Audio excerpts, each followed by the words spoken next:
Right now we're going to be working with an infinite geometric series, and we're going to be determining if that has a sum or not. And if it does have a sum, we're going to find the numerical value of that sum. So the first thing you need to know is that the rule says if the absolute value of the common ratio of the numbers is less than 1, then we are going to have a sum for this series. So all we really need to do is figure out the common ratio, find the absolute value of it if it's negative, and then if it's less than 1, we know we're going to have a sum.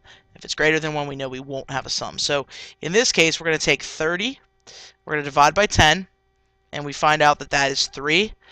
We know 3 is greater than 1, so this series actually does not have a sum.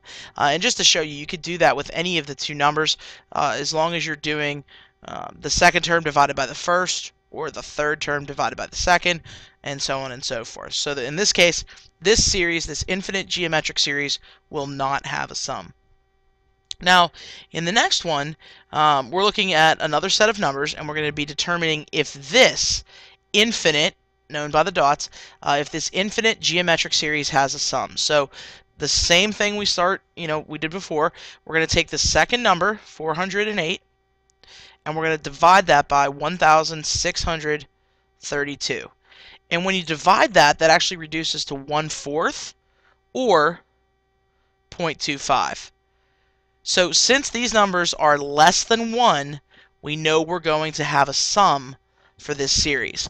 Now we have to figure out what that sum is actually going to be. So we know that the formula for the sum of an infinite geometric series is found by taking a sub 1, which is the first term, and dividing that by 1 minus the common ratio. So all we have to do is plug everything in that we already know. And it's pretty straightforward. So a sub 1 is going to be 1,632. And we're going to divide that by 1 minus, and here's our common ratio. I think it's easier to work with a decimal, but feel free to work with a fraction. We're going to use 0.25.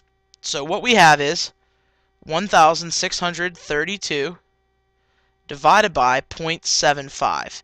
And dividing that out actually gives you an answer of 2,176. So even if we added these numbers in this series and it kept going, in a geometric fashion, we would get a sum of 2,176.